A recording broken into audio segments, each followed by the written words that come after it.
यही समता गीता की शांति है, गीता का योग है और जीवन का आनंद। यही समता, मन सम रहे। कठिनाई क्या है? जरा सी अनुकूलता मिल गई अहंकार, और जरा सी प्रतिकूलता आ गई निराशा, और दोनों पतन, दोनों में कठिनाई। ना अहंकार अच्छा, ना निराशा अच्छा।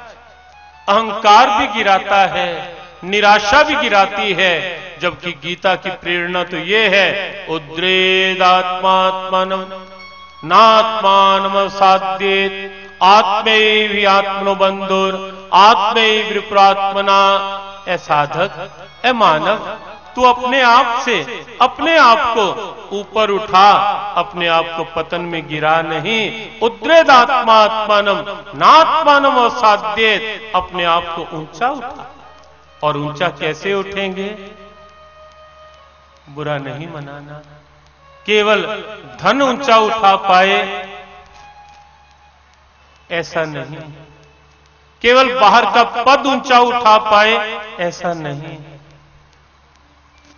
केवल बाहर की स्थितियां ऊंचा उठा पाए, प्रतिष्ठा ऊंचा उठा पाए ऐसा नहीं।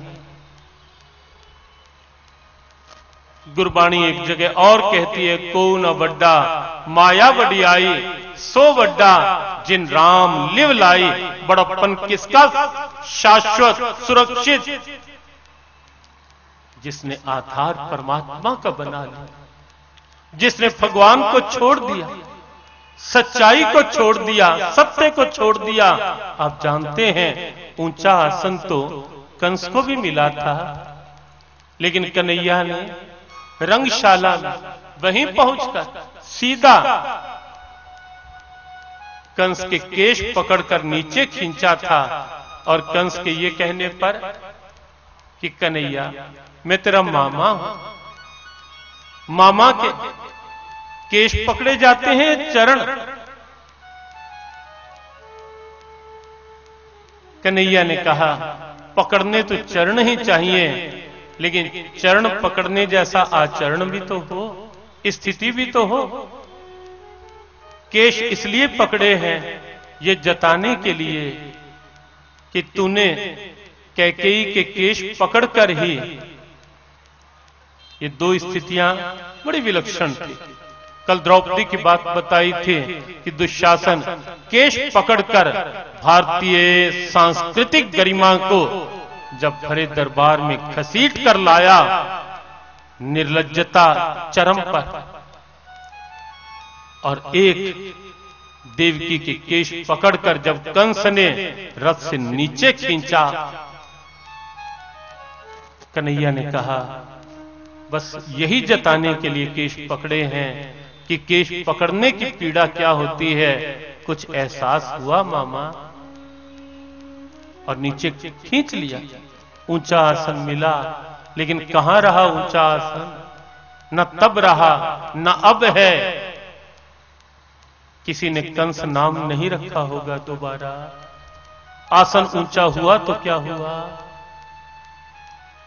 रावण का आसन ऊंचा, लेकिन स्थिति क्या हुई?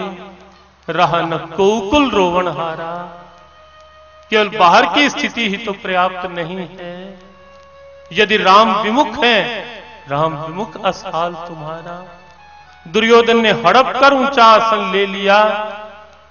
सुई की नोक जितनी जमीन नहीं दूंगा कृष्ण पांडवों को। और अंतिम क्षणों में 2 बूंद पानी के लिए तरसता रहा, तड़फता रहा, खड़ा होता, चिल्लाता पानी के लिए, कहीं फिर वहीं गिर जाता, एक कदम ना आगे बढ़ा पाता। शायद पृथ्वी ये कह रही थी कि मेरे से इतनी आसक्ति थी ना तेरी कि सुई की नोक जितनी नहीं देना चाहता मैं, अब कहां जाता? वहीं गिरा, वहीं तड़फा 2 बूंद पानी के लिए। केवल बाहर का बड़प्पन पर्याप्त नहीं। और दूसरी ओर आप देखें, सुदामा कहां था बाहर का बड़प्पन? फट टूटी फूटी झोंपड़ी, न वर्षा से सुरक्षित, न धूप से, न हवाओं से। कई बार दिन भर चूल्हा नहीं घर का जला, लेकिन क्योंकि कृष्ण को नहीं छोड़ा, भगवान को नहीं छोड़ा, और एक स्थिति वो आई जहां भगवान सिंहासन छोड़कर भागे कि मेरे बचपन का सखा सुदामा आया है, अंदर ले आए।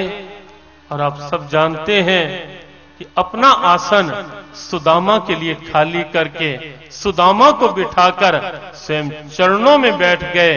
बड़प्पन था नहीं, जिसे हम बड़प्पन मानते हैं वो सुदामा के पास नहीं था, लेकिन ऐसा बड़प्पन मिला कि ब्रह्म सत्ता भी चरणों में झुकने के लिए विवश हो गई। और केवल वही ऊंचा आसन सुदामा को मिला हो ऐसा नहीं, आज भी सुदामा का आसन बहुत ऊंचा है। आज भी सुदामा का आसन हर आस्तिक, हर श्रद्धालु भक्त के हृदय में आसन है सुदामा का। आज उद्रेदात्महत्मा नात्मा दृष्टि निश्चित समझो उत्थान है, और दृष्टि केवल अहंकार पर रहेगी तो प्राइड है फाल।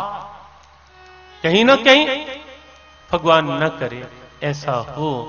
गीता की यह प्रेरणा, परिस्थितियों में समता जो भी है उसे भगवान की कृपा, भगवान की इच्छा माने, दृष्टि भगवान पर रखे। सर्दी तेरी लीला, गर्मी तेरी लीला, मान मिला है तेरी लीला, किसी ने अपमान कर दिया ये भी कोई तेरी इच्छा हो। वस्तुएं हैं जो पास, उसे भगवान की कृपा मानकर उपयोग करें। समलोष्टाश्म कांचना, समता हो जाएगी। जो कुछ है मेरे पास, मकान नहीं, मकान के रूप में तेरी कृपा है। धन नहीं, धन के रूप में तेरी कृपा है। और ये सच्चाई ही तो है, कल्पना तो नहीं। और व्यासपीठ कल्पना के लिए है भी नहीं, सच्चाई स्पष्ट बताने के लिए व्यासपीठ है। और ये सच्चाई है कि जो भी हमारे पास है वो लेकर नहीं आए थे, लेकर नहीं जाएंगे। यहां मिला है उसकी कृपा से मिला है, उसकी कृपा मानकर उसका उपयोग करो। कहीं बंधन नहीं, कहीं तनाव नहीं। और तीसरी स्थिति, जितने चेहरे हैं, रिश्ते हैं, नाते हैं, उन सब में उसकी चेतना। बिजली के उपकरण अलग अलग शक्लों के, अलग अलग कार्य के हो सकते हैं, लेकिन ये तो मानोगे ही कि करंट तो एक है, एक जैसा है। बस यही स्थिति, सबके अंदर चेतना एक है, एक जैसी है। निर्दोषम ही समम ब्रह्म, समता आ जाएगी, दृष्टि परमात्मा पर रहेगी। और जहां दृष्टि परमात्मा पर रही, विश्वास करो मन पूरी तरह शांत रहेगा, तनाव रहित रहेगा, निश्चिंत रहेगा। शोक, व्यथाएं, वेदनाएं मन को व्यथित नहीं कर पाएंगी। ओम नमो भगवते वासुदेवाय, ओम नमो भगवते वासुदेवाय, ओम नमो भगवते वासुदेवाय, ओम नमो भगवते वासुदेवाय, ओम नमो भगवते वासुदेवाय।